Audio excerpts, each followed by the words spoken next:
வாழ்க வாழ்க வளமுடன்.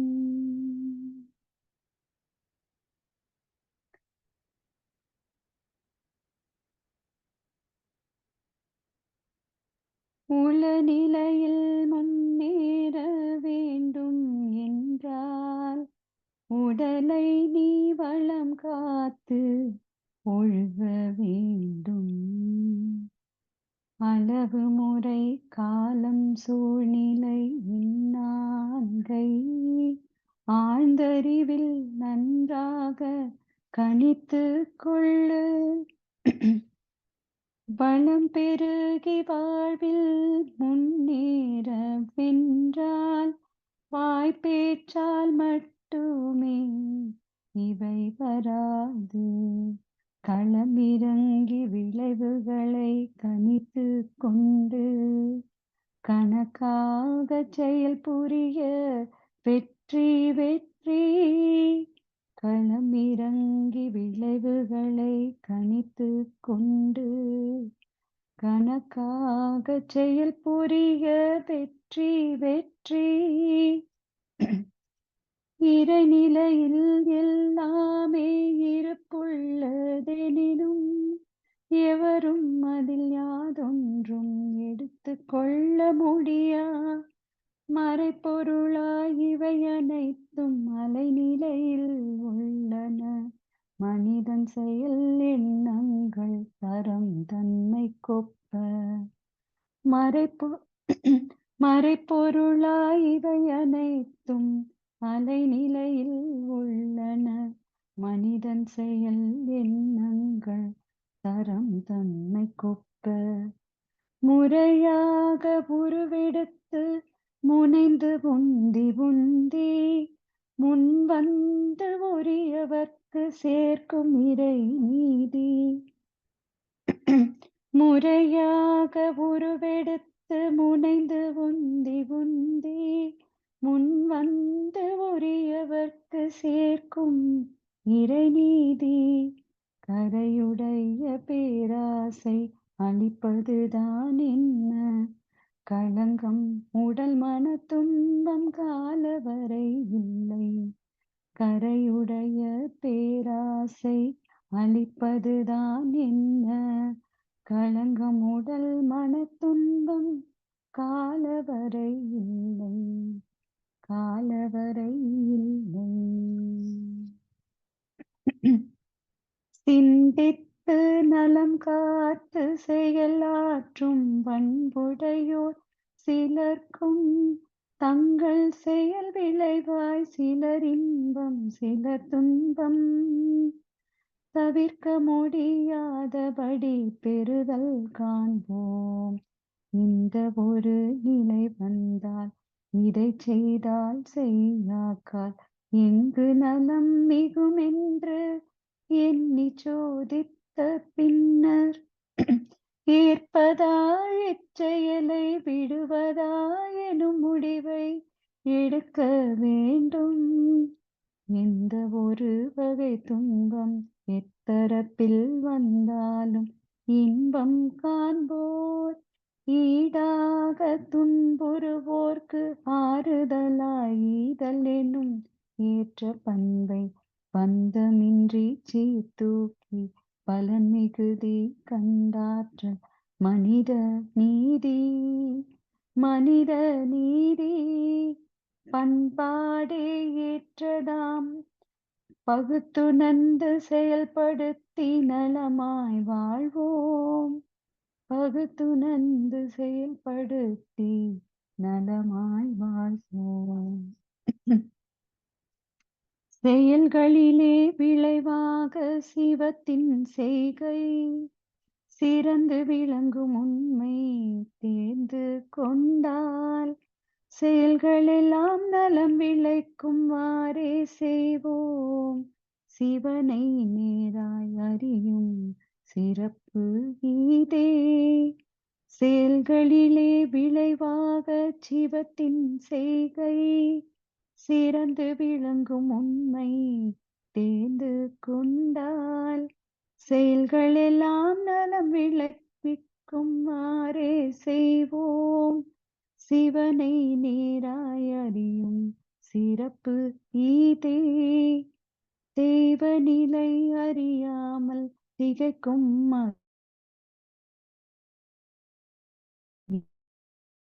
மன்னர் பிரம்ம ஞானம் தந்தேன். செய்கைக்கும் விளைவுக்கும் தொடர்புணர்ந்து வாழ செயல் விளைவு தத்துவமாய் இந்நூல் தருகின்றேன். ஐயுணர்வின் தரமறிந்து அருகுணச் சீர்பெற்று அனைத்துலக மக்களுமே அமைதியோடு வாழ மெய்யுணர்ந்த வாழ்க்கை நெறி உணர்த்தும் இந்நூலை மிகச்சிறந்த மதித்து பயன் கொள்வீர். எந்த ஒரு விஞ்ஞான பொருள் இயக்கம் என்றாலும் இயற்கையிலே அது முன்னமே அமைந்து உள்ளது. இந்த உண்மை இறைவெளி விண்காந்தம் ஐந்து தன்மாற்றம் இயல்பான அறிவு அதன் சீரியக்கம் மனமும் எந்த இடத்திலும் கூடும் எதுவும் ஆகும்.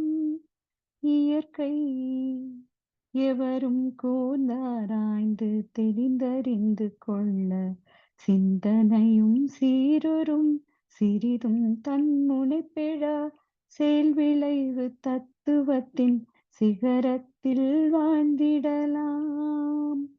செயல் விளைவு தத்துவத்தின் சிகரத்தில் வாழ்ந்திடலாம். வாழ்க வையகம், வாழ்க வையகம், வாழ்க வாழ்க வாழ்க வளமுடன். நன்றி. வாழ்க. வாழ்க வையகம், வாழ்க வையகம், வாழ்க வளமுடன்.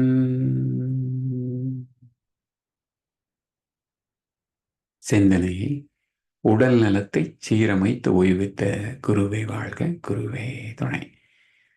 வேதாத்திரியம் வாழ்க வளமுடன். இன்று வரை உலகில் தோன்றிய அனைத்து சித்தர்களும் ஞானிகளும் மகான்களும் மற்றும் வேதாத்திரிய கோட்பாடுகளை அர்ப்பணிப்புணர்வோடு அகிலமெங்கும் உணர்வாக்கி கொண்டிருக்கும் ஞானாசிரியர்களின் மதிநுட்பமும் குருவர்களோடு சுகமமாய் நம்மை சூழ்ந்திருந்து நாம் ஓய்வதற்கு துணை நிற்குமாக என்று சங்கல்பித்துக் கொண்டு இன்றைய தவ நிகழ்வை இறை வணக்கம் குரு வணக்கத்தோடு நாம் இனிதை துவங்குவோம். இறை வணக்கம் மற்றும் குரு வணக்கம் பாடிட அருள்நிதி சங்கரி செந்திலம்மா அவர்களை அழைத்தமைவோம். வாழ்க. வாழ்க வளமுடன். இறை வணக்கம். ஆதி எனும் பரம்பொருள் மெய் எழுச்சி பெற்று அணுவென்ற உயிராகி அணுக்கள் கூடி மோதி இணைந்து இயங்குகின்ற நிலைமைக்கேற்ப மூலகங்கள் பலவாகி அவை இணைந்து பேதித்த அண்ட கோடிகளாய் மற்றும் பிறப்பிடை புணர்தல் இயக்கம் ஆகி நீதி நெறி புணர் மாந்தராகி வாழும் நிலையுணர்ந்து தொண்டாற்றி இன்பம் காண்போம், இன்பம் காண்போம்.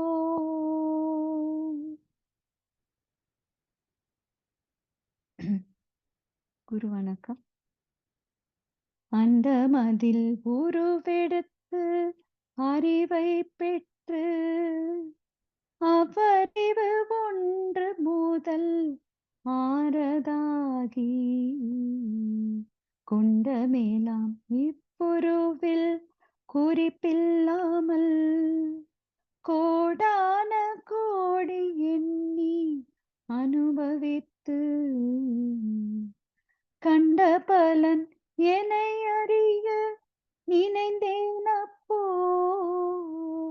கருத்துணர்த்தி கனல் மூட்டி கருவாம் ஞானம் குண்டலினி எனும் என்மை உணர்வு எழுப்பி குறித்து என்னை அறிவித்த குருவே அன்பே குண்டலினி என்னும் என்மை உணர்வு எழுப்பி குறித்து என்னை அறிவித்த குருவே அன்பே குருவே அன்பே. நன்றி. உருவத்திடை உந்தன் பூவிரலால் தொட்டு எந்தன் உயிருணர்த்தி புன் செயல்கள் பதிவழிந்து பூர்வ நிலை அறிவறிய துரியம் தந்து கருவறிந்து அகத்தவத்தால் களங்கங்கள் போக பெரும் களத்தமர்த்தி கருத்துடனே விளைவறிந்து 5 புலனையாலும் கலை போதித்து உருவத்தில் உயிரை உயிர்க்குள் உள்ள மெய்ப்பொருளை அறிவாய் காட்டி ஒழுக்கத்தால் உலகினையே நட்பு கொள்ளும் அன்பு நெறி விளங்க வைத்து திருத்தமோடு காய கற்பம் சீர்கர்மயோகம் உடற்பயிற்சி தந்து சிந்தனையை உடல் நலத்தை சீரமைத்து உய்வித்த குருவே வாழ்க குருவே வாழ்க குருவே வாழ்க. வாழ்க வளமுடன்.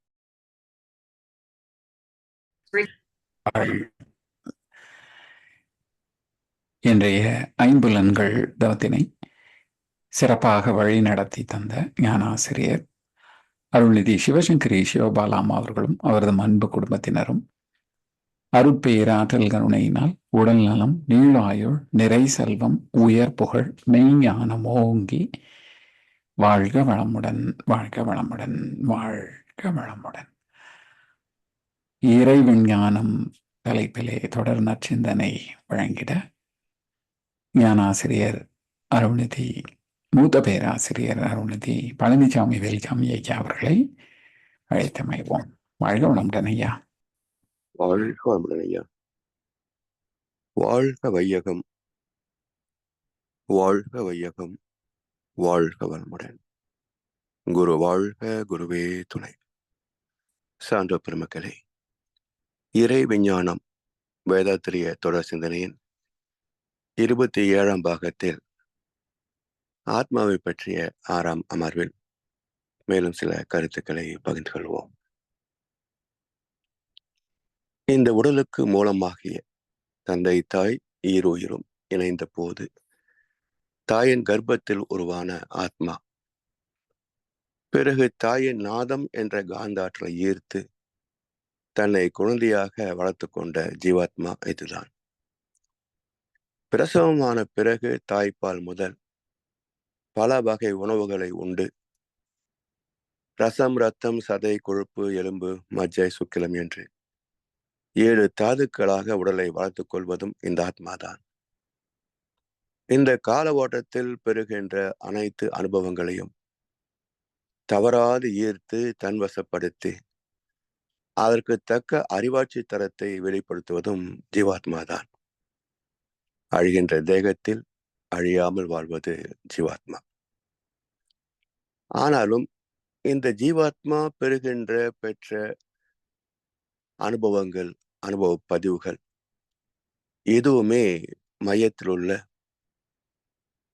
சுத்த அறிவாகிய பற்றற்ற பரம்பொருளை பாதிப்பது இல்லை.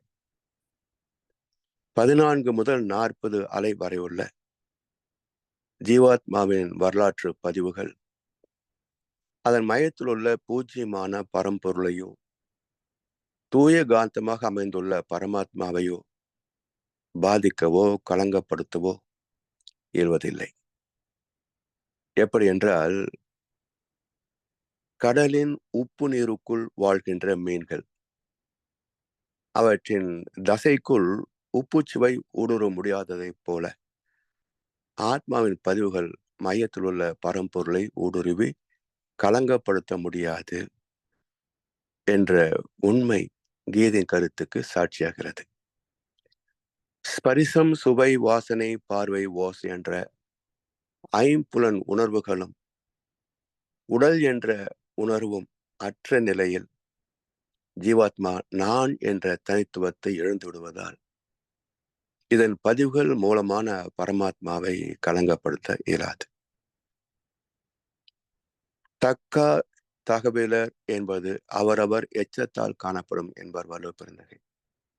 அதாவது ஒரு ஜீவாத்மாவுடைய தரம் என்ன, அறிவாட்சி தரம் என்ன என்றால், தக்கார் தகவலர் என்பர் அவரவர் எச்சத்தால் காணப்படும். ஒருவர் மாண்புமிக்கவரா இல்லையா என்பதை அவருடைய கர்ம வினையின் பயனாக வந்த சந்ததியை பார்த்தால், இவருடைய தாய் தந்தை, தாத்தா பாட்டி, கொள்ளு தாத்தா பாட்டி என்ற ஒரு 6 தலைமுறைகள் இப்படித்தான் வாழ்ந்திருப்பார்கள் என்பதை கண்டுகொள்ளலாம் என்கிறார் வள்ளுவர் பெருந்தகை. தக்கார் தகவலார் என்பது அவரவர் எச்சம் என்றால் சந்ததி என்று அர்த்தம். அது எப்படி எச்சம்னு சொல்றாங்க? இப்போ நம்ம உணவு சாப்பிடுகிறோம்,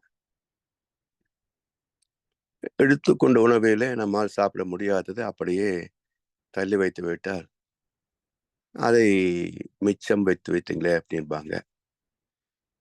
வாயில போட்ட பிறகு அதுக்கு மீண்டும் எடுத்து வச்சீங்கன்னா எச்சில் எடுத்து வச்சிருக்கீங்கன்னு சொல்லுவாங்க. அப்ப மிச்சத்துக்கும் எச்சத்துக்கும் என்ன பேதம் என்றால், இருந்த பொருளை அப்படியே மிகுதி வைப்பது மிச்சம்.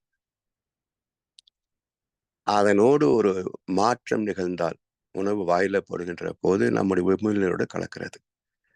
அந்த கலந்த நிலையில அந்த உணவு எச்சமாக மாறுகிறது.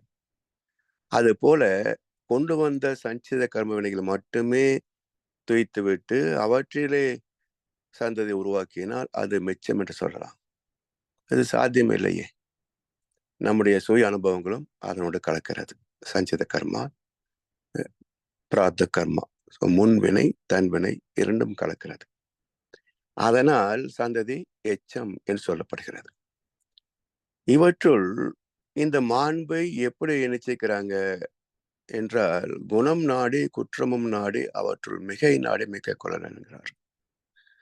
ஆத்மாவில் உள்ள கர்ம வினைகளுக்கு தக்கவாறு எண்ணங்கள், சொல், செயல்கள் அமைகின்றன. அவற்றில் தனக்கும் மற்றவர்க்கும் இந்த வினாடியும் எதிர்காலத்திலும் உடலுக்கும் மனதுக்கும் நன்மையே தரத்தக்கவை அதிகம் என்றால் அவர் தக்கார் மாண்புமிக்கவர் என்றும், அது குறைந்து தீவை மிகுந்தது என்றால் தகவலர் என்றும் மாண்பற்றவர் என்றும் மதிக்கப்பட வேண்டும் என்று வலுப்பெருந்து ஒரு இலக்கணத்தை தந்திருக்கின்றார். ஆனால் எல்லோரும் தன்னை பாராட்ட வேண்டும் என்றுதான் எல்லோரும் விரும்புவார்கள். அதற்கு தக்க சீர்மை இல்லை என்றால் எதிர்பார்க்கின்ற நற்பெயர் எப்படி கிடைக்கும்? எனவே பிறப்பில் எத்தகைய கர்ம வினைகளை சுமந்து வந்திருந்தாலும் உண்மையான மகான்கள், ஞானிகள் கற்றுத் தருகின்ற பயிற்சிகள் மூலம் தன்னை நல்லவனாக திருத்திக் கொள்ள முடியும். இதற்கு தேவை பொறுமையும் விடாமுயற்சியும்.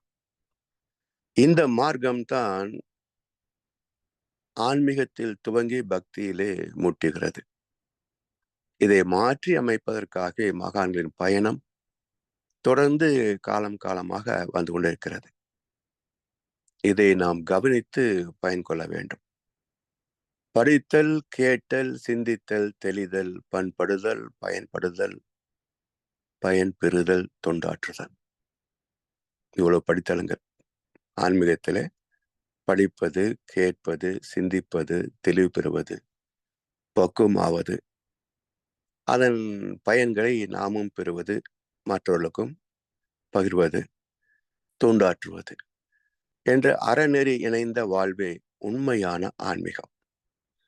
இது நம்பிக்கையிலே தொடங்கி விளக்கத்தில் வளர்ந்து முழுமையில் நிறைவு பெற வேண்டும். சரி, இப்போ நமது செயல்கள் ஆத்மாவில் பதிவாகின்ற வகை எப்படி? ஆத்மாவில் பதிகிறது சொல்றோமே தவிர எப்படி பதிகிறது என்ற விளக்கங்கள் எல்லாம் வேதத்திரத்தை தவிர வேற எங்காவது இருக்கான்னு பார்த்தீங்கன்னா ஒரு அறிவியல் பூர்வமான விளக்கம் இல்லை என்பதுதான் உண்மையாக இருக்கும். இந்த உடல் என்ற ஒரு அமைப்பு, திசுக்களால் ஆன உறுப்புகள் சேர்ந்த உடல் என்ற ஒரு தொகுப்பு. இவை அனைத்திற்கும் மூலமாக இருப்பது என்ன? உயிர் என்ற ஆற்றல். இந்த உயிர் ஆற்றலுக்கு மூலப்பொருள் எது? ஜீவாந்த துகள்கள். இதற்கு மூலம் பரமாத்மான்னு சொல்கின்றோம். பஞ்சபூதங்கள் அதற்கு மூலம் சுத்த வெளியில போய் நிற்கும். அப்ப நம்ம உடலுக்குள் பருவுடல், உயிர் உடல், காரண உடல் அல்லது காந்த உடல் என்ற 3 உடல்களும் இருக்கின்றன. இந்த 3 உடல்களிலேயும் பெறக்கூடிய அனுபவங்கள் எப்படி கருமையமாகிய ஆத்மாவிலே போய் பதிகிறது அப்படின்னா, இந்த ஸ்பெசிபிக் கிராவிட்டி பிரின்சிபிள். இப்போ தண்ணீரை சுழற்றி விட்டு அதுல கடுகு, கசகசா இது போன்ற சில 2 தாவரங்களை போட்டு மட்டும் சொன்னார். அது எது கெட்டி பொருளாக இருக்கிறதோ அது மையத்துல போய் நிற்கும். இப்ப லேசானதெல்லாம் அதை அடுத்த நிலையில நிற்கும். இதுதான் மையத்திற்கும் விளிம்பு நிலை வரைக்கும் வரக்கூடிய அந்த நீண்ட வட்டத்திற்கும் அல்லது குளோபல் உருண்டைக்கும் பேதம். இதே போலதான் இந்த உடல் திசுக்கள், அவற்றுக்குள் அமைந்த உயிர், அதற்கு மூலமாக ஜீவான்மம் என்ற 3 தன்மைகளிலே எப்படி இந்த அனுபவங்கள் பயணித்து பதிவாகின்றன. இப்ப அனுபவங்கள் எல்லாமே செயல் புலன்களையும் உணர்வு புலன்களையும் பயன்படுத்துகின்ற போதுதான் அனுபவங்கள் கிடைக்கும். ஒரு தொழிலை கற்றுக்கொள்கிறோம். இது செயல் புலன் மூலம் அறிவு அதை நிறைவேற்கொள்கிறது. அதே போல ஒரு சுவை அல்லது ஒரு காட்சியை பார்க்கிறோம். அந்த அனுபவத்தையும் நமக்குள்ள கொண்டு போய் சேர்க்கிறது. இப்படி செயல் புலன்கள், உணர்வு புலன்கள் என்ற 10 புலன்களும் பெறுகின்ற அனைத்து அனுபவங்களையும் எப்படி நம்முடைய கருமையம் என்ற ஆத்மாவிலே போய் பதிகிறது என்பதை நாம் பார்க்கணும். இப்போ புலன் வழி பெறக்கூடியதை நாம் புரிந்து கொள்ளலாம் எளிதில. ஏன்னா செயல் புலன்கள் செய்வதை அந்த செயல் புலன்களுக்குள் அமைந்திருக்கின்ற காந்தாற்றல், உயிராற்றுடைய அதிர்வுகள், அந்த அதிர்வுகளை தன்னில் தோன்றுகின்ற அதிர்வுகளை தானே பதிவு கொள்கிறது. இப்ப புலன்கள் பார்க்கிற போது உணர்புலன்கள் வெளியிருந்து ஒன்றை தொடர்பு கொண்டு அதன் மூலமாக பெறுகின்ற அனுபவத்தை உள்ளே செலுத்துகிறது.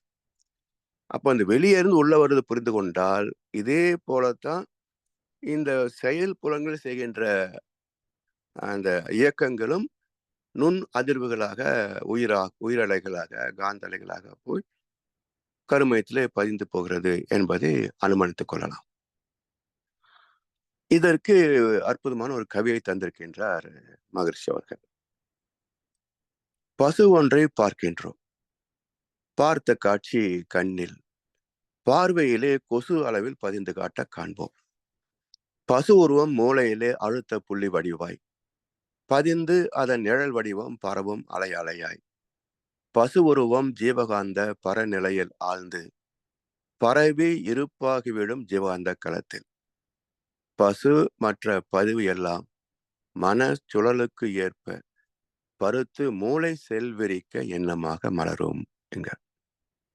இப்போ ஒரு பசு பார்க்கிறோம், 8 அடி நீளம், 5 அடி உயரம், பருமன், அதனுடைய நிறம், தோற்றம், கொம்புகள் எல்லாவற்றையும் பார்க்கிறோம். இந்த ஒட்டுமொத்த பசுவின் ஸ்கொயர் ஃபீட் எடுத்தீங்கன்னா 8×5 40 ஸ்கொயர் ஃபீட். நம்முடைய கண்ணின் அளவு எவ்வளவுங்க? ஸ்கொயர் ஃபீட் கூட கிடையாது. 1-2 அங்குலம் சொல்லலாம். அகலம் அது 1 அங்குலம் வச்சுங்களேன். அப்போ 2 அங்குலத்திற்கு 1 அங்குலம் உள்ள இந்த கண் மொத்த அமைப்பே. இதுல விழி என்பது இன்னும் ஒரு சிறு வட்டமாக இருக்கும்.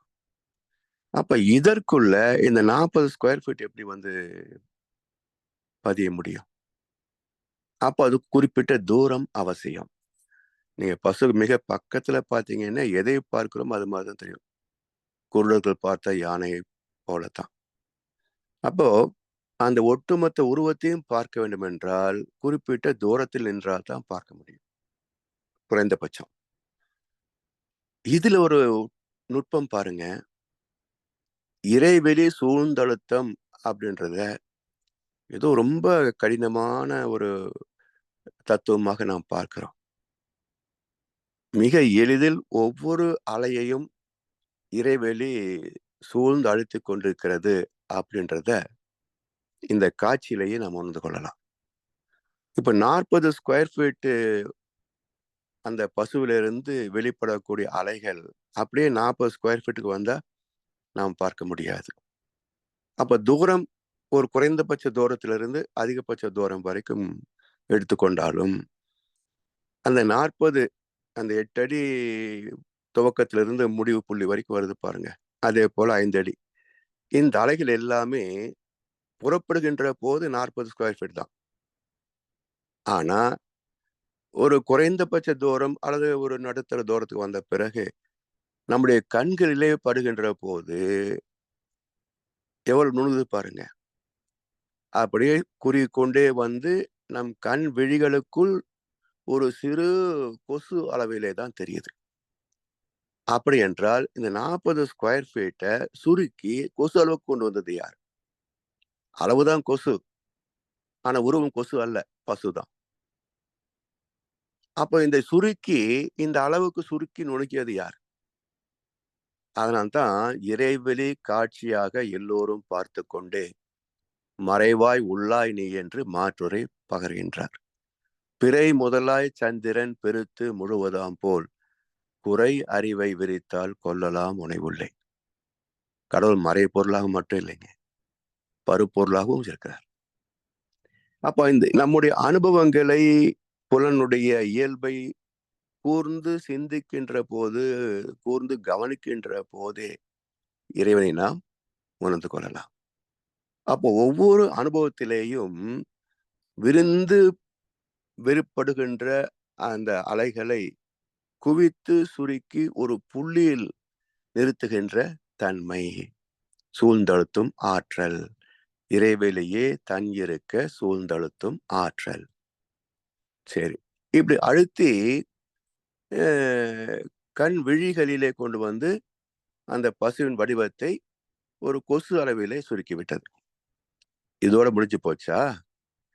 இதை நாம் உணர முடியாது. விழிகளில் பட்டதை நாம் உணர முடியாது. ஏன்னா உணர்கின்ற புலன் மூளை. அப்ப இந்த புலன்களிலே பட்ட இந்த உருவத்தை, பதிவை இன்னும் உள்ளே போகிற போது இந்த கொசுவே இன்னும் நுணுகி புள்ளி அளவுக்கு போகும். இந்த கொசு அளவே இன்னும் நுணுகி புள்ளி அளவுக்கு போகும். அப்ப என்ன சொல்றோம்? ரெட்டினாவோ ஏதோ ஒரு உறுப்பு சொல்றோமே, அது கண்ணுடைய கடைசி புள்ளியாக இருக்கும். அந்த அலையை மூளை உணர்ந்து கொள்ளும். இப்ப என்னாச்சுங்க? காலம், தூரம், பருமன், வேகம். பசுக்கு பருமன் இருக்குது, பார்த்த காலம் இருக்குது. ஒரு குறிப்பிட்ட தூரத்தில் நிக்கிற போதுதான் முழு பசுவையும் பார்க்க முடிகிறது. மிக நெருங்கி இருந்தால் முழு பசும் பார்க்க முடியாது, தூரம். அப்போ காலம், தூரம், வடிவம், அப்புறம் டைம், டிஸ்டன்ஸ், வால்யூம், ஃபோர்ஸ் இல்லையா? இந்த 4. இந்த 4ம் சுருங்கிச்சு. சுருங்கி அது மூளையில வருகின்ற போது ஒரு சிறு புள்ளி அளவுக்கு வருதுங்க. அப்ப என்ன சொல்லலாம்? கோடிங், கம்ப்யூட்டர் யூஸ் பண்ணக்கூடிய வார்த்தையை பயன்படுத்தினா கோடிங் சிஸ்டம். இதெல்லாம் நம்மளுக்கு அந்த 4 அலகுகளை ஒரு அலகா, ஒரு சிறு புள்ளியாக சுருக்குகிறது கோடிங். இப்படி சுருக்கியதை மூளையிலையும் ஜீவாந்தம் இருக்கு, உடல் முழுவதும் ஓடிக்கொண்டிருக்கிறது அல்லவா? அப்ப அந்த ஜீவாந்த ஓட்டத்திலே இந்த சுருக்கப்பட்ட அந்த நுண்புள்ளி, இந்த நுண்புள்ளி இருந்தாலும் கூட அது உருண்டை வடிவமா அல்லது வட்ட வடிவமான்னு சொன்னா அதே பசுவே தானா. அதனாலதான் சயின்ஸ் என்ன சொல்லுதுங்க? Pattern, precision, regularity. இந்த 3ம் ஒரு பொருள் எவ்வளவு நுணுகினாலும் இது மாறாது என்பதை விஞ்ஞானம் நிரூபிக்கிறது. அதே போல நமக்குள் எவ்வளவு நுணுகி வந்தாலும் அந்த பொருளினுடைய வடிவம், குணம், தன்மை மாறுவது இல்லை. அப்படியே கோடிங்காயி உள்ளே காந்த களத்தோடு கலப்புறுகிறது. இப்ப பசு ஒன்றை பார்க்கின்றோம், பார்த்த காட்சி கண்ணில், பார்வையிலே கொசு அளவில் பதிந்து காட்ட காண்போம். பசு உருவம் மூளையிலே அழுத்த புள்ளி வடிவாய் பதிந்து அதன் நிழல் வடிவம் பரவும் அலை அலையாய் பசு உருவம் ஜீவகாந்த பரநிலையில் ஆழ்ந்து நமக்குள் இருக்கின்ற ஜீவகாந்த வெளியிலே கலந்து பரவி இருப்பாகிவிடும். ஜீவகாந்த களத்து பரவின்னா மூளையில ஒரு சிறு புள்ளியாக அது சுருங்கியது. அப்படி சுருங்கியது அங்கிருந்து ஜீவாந்த ஓட்டத்தோடு கலந்து சுற்றி கொண்டே வரும். ஏன்னா சுழற்சி தானே இயக்கம். அப்ப அந்த ஜீவாந்த சுழற்சியில் அது சுற்றி கொண்டே வந்து கடைசியில எங்க இருப்பாகும்? கோர் பாயிண்ட், மையத்துல வந்து இருப்பாகும். அப்போ சுழற்சி தான் ஒரு அலையினுடைய இயல்பு. இறைத்துகள் பிறந்த போதே சுழற்சி தானே. அதனால எந்த ஒன்றும் சுழன்று கொண்டே தான் மையத்தை நோக்கி போய் மையத்துல இருப்பாகும். அப்படி பரவி இருப்பாகிவிடும் ஜீவாந்த களம், கருமையம், காந்த கருமையம். சரி, பசு மற்ற பதிவுகள் இது போல முன்னாடி எத்தனை பதிவுகளை நாம் பெற்றிருக்கின்றோமோ இவை எல்லாமே, பசு மற்ற பதிவு எல்லாம் மன சுழலுக்கு ஏற்ப பருத்து மூளை செல் விரிக்க எண்ணமாக மலரும். தானாகவே ரிப்பல்சிவ் ஃபோர்ஸாக சுழன்று கொண்டு வரும். நாம நேற்றுக்கு என்ன பார்த்தோம்? கோயிலுக்கு போனோம், அங்க ஒரு பசு இருந்தது, நினைத்தாலும் எடுத்து காட்டும். அப்போ நாம ரீகால் பண்ணினாலும் சரி, பண்ணாவிட்டா அதுவாகவே பிரதிபலிக்கவும் செய்யும். இந்த ஆட் வருது, ஆட்ஸ் நாமெல்லாம் கூப்பிடுறோம், தானே வந்து விழுகுது. நாம் ஒன்றை பார்க்க விரும்புகின்றோம், அதை கிளிக் பண்ணி பார்க்கிறோம். அது போல இங்கே தானாகவும் பிரதிபலிப்பது உண்டு, நாம் விரும்பி நினைவு கூறுவதும் உண்டு. இப்படி எந்த வகையில் இருந்தாலும் மன சுழலுக்கு ஏற்ப பருத்து மூளை செல்வரிக்க அந்த கருமையத்தில் இருந்து அந்த பதிவுகள் புறப்பட்டு வெளியே வந்து மூளை அந்த சுழற்சியோடு கலந்து வந்து மீண்டும் அந்த சுழற்சி மூளையில போய் மோதுகின்ற போது என்னதுங்க? டீகோடிங். மீண்டும் டைம், டிஸ்டன்ஸ், வால்யூம், ஃபோர்ஸ், காலம், தூரம், பருமன் வேகமாக மாறும். மாறுகின்ற போது பதிந்த போது எப்படி நாம் உணர்ந்தோமோ அதே ரீகால் ஆகும், அதே உணர்வை மீண்டும் பெறுகிறோம். இதைத்தான் எண்ணம் என்று சொல்கின்றோம். அப்போ உள்ளே போகின்ற போது 4 அலகுகள் சுருக்கப்பட்டு சிறு புள்ளியிலே கலந்து கருமையத்துக்கு போகிறது. மீண்டும் அது விரிவளவாக வந்து மூளையில மோதுகின்ற போது அதை மீண்டும் அது காலம், தூரம், பருமன் வேகமாக மலரச் செய்கின்ற போது எண்ணமாக, அகக்காட்சிகளாக நாம் பார்க்கின்றோம். அப்ப இதைத்தான் என்ன சொல்றாங்க? காணாமல் கண்ட காட்சி. நேற்றுக்கு பார்த்தோம், இப்ப வெளியே இருக்கா இல்லை, மூளைக்குள்ளேயே உணர்ந்து கொள்கிறோம். நேற்றுக்கு அருமையான உணவு சாப்பிட்டோம், இன்னைக்கு நினைத்து பார்த்தாலும் மலாய் கோஃப்தா நினைவுக்கு வருது. எப்படி காணாமல் கண்ட காட்சி, சுவைக்காமல் சுவைத்த சுவை, நுகராமல் நுகர்ந்த மனம், தொடாமல் தொட்ட ஸ்பரிசம், கேளாமல் கேட்ட ஓசை, எல்லாம் மூளைக்குள் நடக்கின்ற நாடகங்கள். இல்லாத மேடை ஒன்றில் எழுதாத நாடகத்தில் தோன்றுகின்ற காட்சிகள். சரி, இப்போ இந்த இயக்கத்தை சில வார்த்தைகளால் குறிப்பிடுறாங்க. அதெல்லாம் நமக்கு ஒரு குழப்பம்தான். கருமையம் சொல்றோம், ஆத்மா சொல்றோம், நெஞ்சம் அப்படின்றோம், உள்ளம் அப்படிங்கிறோம், மனசாட்சி அப்படிங்கிறோம். இது எல்லாமே என்ன? இத்தனை வார்த்தைகள் யாருக்கு? எல்லாம் ஒரே பொருளுக்கா? ஒரே பொருளுக்கு இத்தனை வார்த்தைகள் எதுக்கு என்றால் சிறு சிறு பேதங்கள். இப்போ மூளையில வந்த போது ஒரு பதிவு தோன்றுகிறது, ஜீவாந்தத்திலே கலந்து எங்க போறதுங்க? உள்ளே போய் கருமையத்திலே பதிகிறது. அப்போ மூளையில இருந்து உள்ளே போகின்ற போது காந்தத்தோடு கலந்துதானே போகிறது.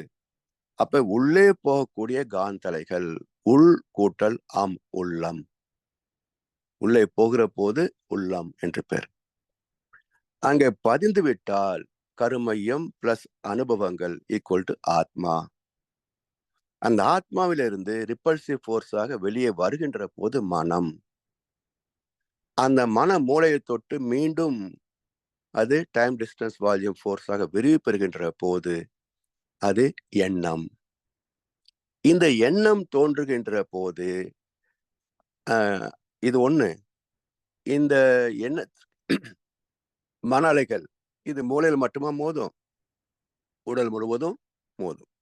அப்போ அந்த செயல் புலன்களிலேயும் இந்த அனுபவங்கள் மோதுகின்ற போது, இப்போ மூளை டீகோட் பண்ணினா போதும், அது எந்த செயல் என்பது புலன்களுக்கு, எந்த புலன் அதை செயல்படுத்தணும் அப்படின்றது தயாராயிரும். அப்போ இந்த எண்ணத்திற்கு தகுந்தாற் போல செயல் செய்ய வேண்டுமா வேண்டாமா என்று சென்சார் பண்ணும் மூளை. அப்படி சென்சார் செய்து இந்த செயலை செய்வது சரி, இது நமக்கு நன்மை தரும் என்றால் உடனே அந்த புலனுக்கு கட்டளையிடும், அந்த காரியத்தை செய். இல்ல இது தீது, இது விளைவு பாதிக்கும், அது நெருப்பு, தொடக்கூடாது என்றால் உடனே அதை தொட வேண்டாம், அது செய்யாது என்று மூளை ஆராய்ந்து பார்த்து அந்த புலனுக்கு கட்டளையிடும், அந்த வேலையை செய்யாது. இப்ப என்ன ஆகுதுங்க? இந்த எண்ணமே வாய் வழியாக செயல்படுகின்ற போது சொல் என்கிறோம். மற்ற செயல் புலன்கள் வழியாக, 4 செயல் புலன்கள் வழியாக செயல்படுகின்ற போது ஒவ்வொன்றுக்கும் ஒரு பேர் வைக்கிறோம். இப்படி உள்ளம், ஆத்மா, கருமையம், மனம், எண்ணங்கள். இப்போ இந்த கருமையத்துக்கும் ஆத்மான்னு சொல்லுவாங்க, நெஞ்சம் அப்படின்னு சொல்லுவாங்க, மனசாட்சி என்று சொல்லுவாங்க. இப்ப நெஞ்சம் என்பது என்ன என்றால் தாயின் நஞ்சு கொடி சொல்றாங்க இல்லையா, அது வழியாகத்தான் இந்த குழந்தை வளர்க்கப்படுகிறது. பிறகு தொப்புள்களை அறுத்து தானே பிரசவமாக்குது. அப்ப தாயின் நஞ்சு கொடியில் பிறந்ததால் பிரிந்து வந்ததால் இது நெஞ்சம். மனசாட்சின்னா, சாட்சின்னா ஒரு விட்னஸ்.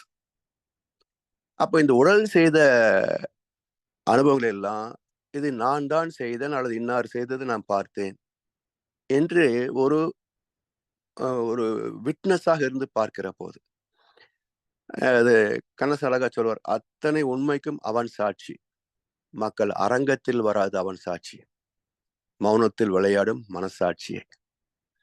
அப்போ அது நம்ம செய்கின்ற எல்லாவற்றுக்கும் ஒரு சாட்சியாக நமக்குள் இருக்கிறது. இதனால்தான் ஒரு காரியம் செய்கின்ற போது நமக்கு தெரியும் ஒண்ணு. 2வது, இதை செய்தோம் அப்படின்றது பரமாத்மா பார்க்கும், அதுக்கு தெரியும், இது செய்யறது அப்படி செய்யப்படுகிறது தெரியும். ஆனா இவன் தான் செஞ்சான்னு சாட்சி சொல்ல முடியுமா? முடியாது. ஏன்னா பரமாத்மா, இறைவன், கடவுள் என்பது ஒன்லி பிரசன்ஸ், காட் வாஸ் இல்லை, காட் வில் பி இல்லை, காட் இஸ். அப்ப பரமாத்மாவுக்கு பதிவு இல்லாததால் பார்த்தேன் என்ற கடந்த காலம் இல்லை. அதை வைத்துக்கொண்டு கற்பனை செய்கின்ற தன்மை இல்லை. அப்ப எதிர்காலத்தில் நான் கற்பனை செய்தேன் என்பது இல்லை. அது நிகழ்காலம் சாட்சியாக அறிந்து கொண்டு இருக்கும், அவ்வளவுதான். அதான் மனசாட்சிக்கு இன்னொரு சாட்சி. அது அப்ப நம்மில் பதிவது மனசாட்சி. வெளியே ஆத்மாவாக, எங்கும் நிறைந்த ஆத்மாவாக பரமாத்மா இருக்கிற போது அது ஒரு சாட்சி. இதை மையப்படுத்தி தான் எந்த ஒரு டாக்குமெண்ட்டுக்கும் 2 பேர் இருப்பாங்க. ஒரு அக்ரிமெண்ட்டுக்கு 2 பேர் இருப்பாங்க. இந்த 2 பேருக்கு இன்னொரு 2 பேர் சாட்சி கையெழுத்து போடணும். ஏன் 2 பேர் சாட்சி கையெழுத்து போடணும்? ஒன்று எனது மனசாட்சி, இன்னொன்று தெய்வ சாட்சி. நல்லவருக்கெல்லாம் சாட்சிகள் 2. ஒன்று மனசாட்சி, ஒன்று தெய்வத்தின் சாட்சியம்மா. நம்பிக்கை வைத்து கல்லையும் பார்த்தால் தெய்வத்தின் காட்சியம்மா, அதுதான் உள்ளத்தின் சாட்சியம்மா என்று கண்ணசம் பாடலே வரும். இப்படி இந்த பசு என்ற ஒரு பாட்டுக்குள்ளேயே இவ்வளவு கருத்துக்கள் மகரிஷி தந்திருக்கிறார் என்பதோடு நாளைக்கு மேலும் சில கருத்துக்களை சிந்திப்போம்னு சொல்லி வாய்ப்படுத்தலுக்கு நன்றி பாராட்டி என்ற உரை நிறைவு செய்கின்றோம். வாழ்க வளமுடன். வாழ்க வளமுடன் ஐயா. வாழ்க வளமுடன் ஐயா. தொடர் நற்சிந்தனை வழங்கி வந்து கொண்டிருக்கும் மூத்த பேராசிரியர் ஞானாசிரியர் அருள்நிதி பழனிசாமி வேலுசாமி ஐயா அவர்களும் அவரது அன்பு குடும்பத்தினரும் அருட்பெயர் ஆற்றல் கருணையினால் உடல் நலம், நீள ஆயுள், நிறை செல்வம், உயர் புகழ், மெய்ஞானம் ஓங்கி வாழ்க வளமுடன், வாழ்க வளமுடன், வாழ்க வளமுடன். பாடல்கள் பாடி நிறைவு செய்யும் தருணம் இது. வேதாத்திரிய பாடல் பாட அருள்நிதி பிரதீப் துரை ஐயா அவர்களும், பிரம்மஞான கவி பாட அருள்நிதி சிவசங்கரி சிவபாலம் அவர்களும், உலக நல வாழ்த்து பாட அருள்நிதி இசக்கிமுத்து கற்பகவள்ளி இசக்கிமுத்து அம்மா அவர்களும். வாழ்க வளமுடன். வாழ்க வளமுடன். வேதாத்திரிய பாடல். பொருளா நல்லுலகம் பொருள்துறையில் சமநீதி, நேர்மையான நீதிமுறை நிலவுலகு கோராட்சி, சீர் செய்த பண்பாடு சிந்தனையோர் வழிவாழ்வு, சிறப்புணர்ந்த பெண்மதிப்பு தெய்வ நீதி வழிவாழ்த்தல், தேர்திருவிழா தவிர்த்தல் சிறுவர்க்கே விளையாட்டு, செயல்விளைவு உணர்கல்வி சீர்காந்த நிலைவிளக்கம், பார் முழுவதும் உணவநீர் பொதுவாக்கல், பல மதங்கள் பல கடவுள் வழக்கமளித்து உண்மை ஒன்றை தேர்ந்திடுதல். வாழ்க வளமுடன். வாழ்க வளமுடன். பிரம்மஞான கவி. இறைவெளியே தன்னிருக்க சூழ்ந்தழுத்தும் ஆற்றல், இதன் திணிவு மடிப்பு விழ சுழலும் நுண்விண்ணாம், நிறைவெளியில் விண் சுழல நெருக்குகின்ற உரசல், நிலைவெளியில் எழுப்புகின்ற நேரலைகள் காந்தமாம், மறைபொருளாம் காந்தம் தன் மாத்திரைகள் ஐவகை, மலைக்காதீர்வின் கூட்டம் மாபூதம் ஐந்துமாம், முறையாய் அக்காந்த அலை மனமாம் உயிர் உடல்களில் மதி உயர்ந்து உண்மை பெற மாபிரம்ம ஞானமாம், மாபிரம்ம ஞானமாம். வாழ்க வளமுடன். வாழ்க வளமுடன். உலகநல வாழ்த்து. உலகமெல்லாம் பருவமழை ஒத்தபடி பெய்யட்டும், உழவரெல்லாம் தானியத்தை உவப்புடனே பெருக்கட்டும், பல தொழில்கள் புரிகின்ற பாட்டாளி உயரட்டும், பகுத்துணர்வில் தொகுத்துணர்வு பண்பாட்டை உயர்த்தட்டும், கழகங்கள் போட்டி பகை கடந்தாட்சி நடக்கட்டும், கல்லாமை கடன் வறுமை களங்கங்கள் மறையட்டும், நலவாழ்வை அளிக்கும் மெய் ஞான ஒளி வீசட்டும், நம் கடமையற வாழ்வின் நாட்டத்தே சிறக்கட்டும், நம் கடமையற வாழ்வின் நாட்டத்தே சிறக்கட்டும். வாழ்க வளமுடன். வாழ்க வளமுடன். இன்றைய தவத்தில் கலந்து கொண்ட அன்பர்கள், தவத்தை வழிநடத்தியோர், சிந்தனை வழங்கியோர், பாடல்கள் பாடியோர் அனைவரும் வாழ்க வளமுடன். அவர்களின் அன்பு குடும்பம், அவர்களின் உடல் நலம், மனவளம், பொருள் வளம், அருள் தொண்டு, ஆன்மீக தொண்டு வாழ்க வளமுடன், வாழ்க வளமுடன், வாழ்க வளமுடன். இத்துடன் இன்றைய காலை தவம் மகிழ்வோடும் நிகழ்வோடும் இனிதே நிறைவு பெறுகின்றது. இறையருளும் குரு அருளும் நம் அனைவரையும் எப்பொழுதும் சூழ்ந்திருந்து நம்மை இந்த இறைநிலை உணர் பயணத்திலே சிறந்த முறையிலே வழிநடத்தட்டும் என அனைவரையும் வாழ்த்தி வணங்கி நன்றி கூறி அமைகிறோம். வாழ்க வையகம், வாழ்க வையகம், வாழ்க வளமுடன்.